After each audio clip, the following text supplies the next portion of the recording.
அனைவருக்கும் வணக்கம். இந்த நிமிடம் வரை என்னோடு பயணித்து கொண்டிருக்கிற என் அன்பு தம்பிகளுக்கும் ஆருயிர் உறவுகள் அனைவருக்கும் என்னுடைய மிகப்பெரிய நன்றியை, வாழ்த்துக்களை இந்த காணொளி வாயிலாக தெரிவித்துக் கொள்கிறேன்.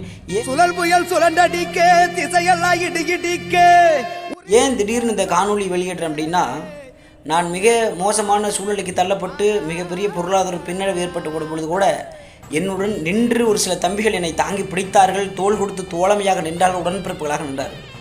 அவர்களுக்கெல்லாம் மீண்டும் ஒரு முறை மிகப்பெரிய நன்றியை நான் தெரிவிச்சுக்கிறேன். நீங்கள்லாம் கண்டிப்பாக எல்லாம் வல்ல இறைவனோட ஆசியோடு பல்லாண்டி நீடுடி வாழணும்னு நான் எல்லா கடவுளையும் வேண்டிக்கிறேன்.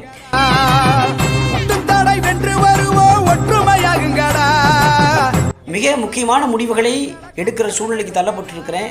இப்பொழுது எப்படி எனக்கு தமிழ்நாடு முழுவதும் சாதி மதங்களை கடந்து என்னை ஆதரித்துக் கொண்டிருக்கிறோ, அதே போல் என் அன்பு சகோதரிகளும் சகோதரர்களும் என்னை ஆதரிக்க வேண்டும் என நான் அன்போடு நான் கேட்டுக்கொள்கிறேன்.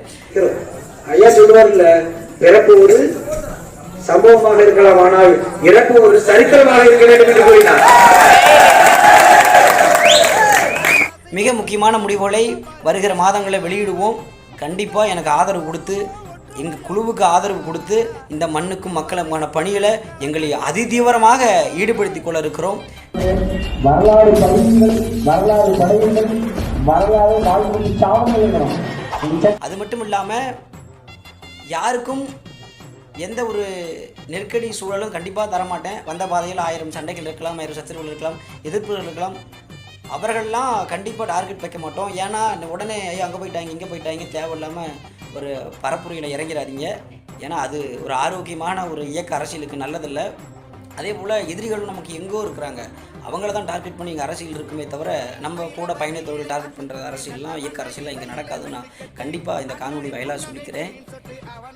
இந்த மண் மக்கள் அனைத்திற்குமான ஒரு இயக்க அரசியலை முன்னெடுக்கணும் தான் என்னுடைய ஆசை. அது கண்டிப்பாக நடக்கும். அதே போல் அடுத்த தலைமுறைக்கு என்ன விழிப்புணர்வு தேவையோ, அது தலைமுறைக்கு என்ன இயற்கை வளங்கள் தேவையோ, என்ன நம்ம தமிழகத்திலிருந்து தமிழ்நாட்டிலிருந்து எடுத்துக்கிட்டாங்களோ அதை மீட்பதற்கான வழிகளையும் செய்வோம்.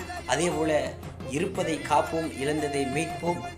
மக்களுக்காக மக்களோடு கண்டிப்பாக துணை நிற்போம்னு சொல்லி விடைபெறுறேன். நன்றி, வணக்கம்.